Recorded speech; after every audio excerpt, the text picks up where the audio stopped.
Halo,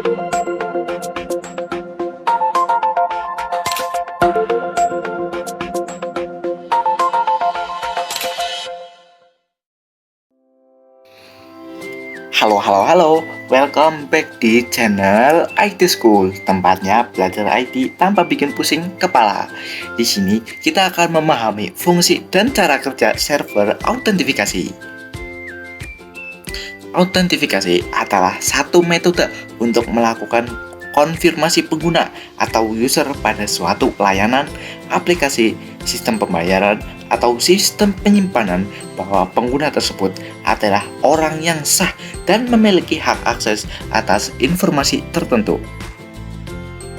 Server autentifikasi adalah komponen penting dalam sistem keamanan yang bertugas memverifikasi identitas pengguna sebelum memberikan hak akses ke sumber daya atau layanan tertentu. Server autentifikasi berfungsi untuk mengenali user yang berintegrasi ke jaringan dan membuat semua orang dan user tertentu. Dalam praktek, biasanya autentifikasi server mempunyai database dengan fungsi untuk menjaga server jika suatu saat ada masalah. Segala informasi di dalamnya tidak akan terganggu. EEE adalah singkatan dari Authentication, Authorization, dan Accounting. Konsep EEE adalah kerangka kerja yang digunakan dalam sistem komputer dan jaringan untuk mengelola akses pengguna dan sumber daya.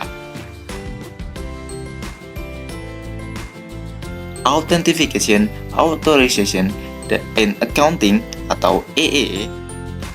Implementasi konsep EEE sangat penting dalam menjaga keamanan dan mengelola akses dalam jaringan dan sistem komputer.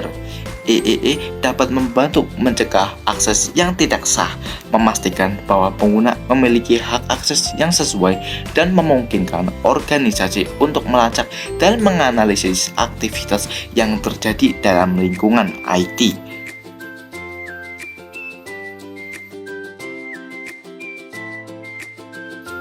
Fungsi sistem autentifikasi yang pertama, menjaga keamanan data yang ada di dalam akun. Yang kedua, memastikan permintaan akses yang dilakukan pengguna sesuai dengan database yang dimiliki layanan. Yang ketiga, melakukan konfirmasi ganda pada permintaan akses yang dilakukan user. Yang keempat, melakukan tindakan pencegahan dan antisipasi pada upaya akses sistem yang dilakukan pihak tidak bertanggung jawab. Yang kelima, melakukan pembatasan akun baik sementara ataupun permanen ketika teridentifikasi data login terjadi berulang-ulang. Yang keenam, menjadi titik awal yang aman untuk melakukan validasi informasi yang sesuai dengan data yang dimiliki database layanan. Manfaat sistem autentifikasi yang pertama yaitu meningkatkan keamanan akses dari akun yang dimiliki user. Yang kedua, proteksi data yang ada di dalam akun dapat dilakukan dengan baik. Dan yang ketiga, meminimalisir terjadinya upaya pembobolan akun dari pihak yang tidak bertanggung jawab. Selanjutnya, kita akan bahas jenis-jenis autentifikasi. Yang pertama adalah 2FA atau Two Factor Authentication, merupakan autentifikasi dengan tambahan jika dibandingkan hanya menggunakan satu password. Pada jenis ini ditambahkan satu lapisan keamanan dan validasi, misalnya seperti kode sandi atau kode verifikasi yang lain. Yang kedua ada MFA atau Multi Factor Authentication, memungkinkan kamu untuk melakukan autentifikasi lebih dari satu faktor, termasuk seperti faktor biometrik hingga pengenalan wajah. Yang ketiga ada sistem biometrik. Autentifikasi biometrik adalah metode autentifikasi yang menggunakan karakteristik fisik atau perilaku unik dari individu untuk mengidentifikasi dan memverifikasi identitas. Contohnya sidik jari, pengenalan wajah atau retina, serta pengenalan suara. Yang keempat atau yang terakhir ada UTP atau One Time Password. UTP merupakan kode atau karakter khusus yang akan dihasilkan secara otomatis untuk pengguna yang hendak login. Kode ini hanya bisa digunakan untuk satu kali sesi saja. Selanjutnya, kita akan bahas Active Directory atau AD adalah sistem autentifikasi yang dilakukan untuk mengelola autentifikasi dan otorisasi pengguna dalam informasi Windows. Ini berperan sebagai direktori yang menyimpan dan mengelola informasi identitas pengguna dan sumber daya dalam sebuah domain atau hutan atau forest. AD memiliki peran kunci dalam autentifikasi pengguna dan memberikan izin akses ke sumber daya berdasarkan kebijakan keamanan yang ditentukan.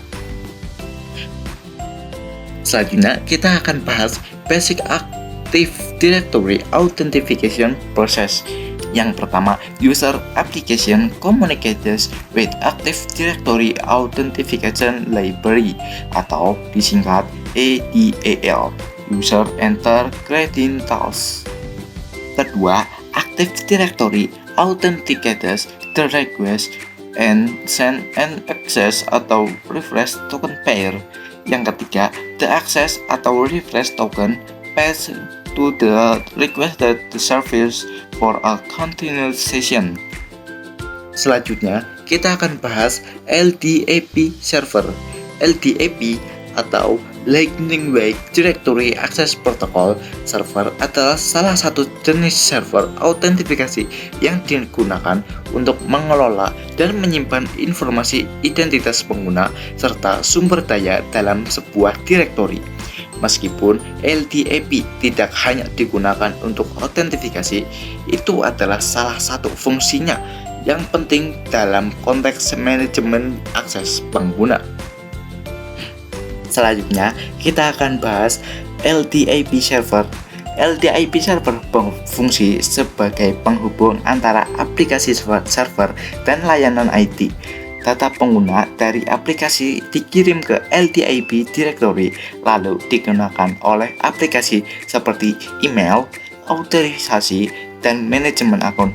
Dengan begitu, semua proses login dan izin akses bisa diatur secara berpusat dan aman.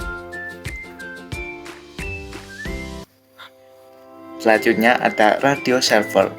Radios atau Remote Authentication Dial-in User Service adalah sebuah protokol jaringan yang digunakan untuk autentifikasi, otorisasi, dan pencatatan atau EEE pengguna yang mencoba mengakses jaringan dan atau layanan.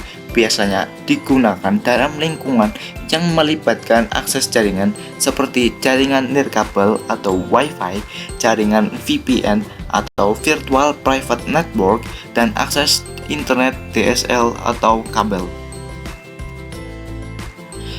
Radius atau authentication process yaitu dari device lalu terhubung ke network lalu dilanjutkan ke NIS dan radius server UDP port 1812. Terima kasih. Semoga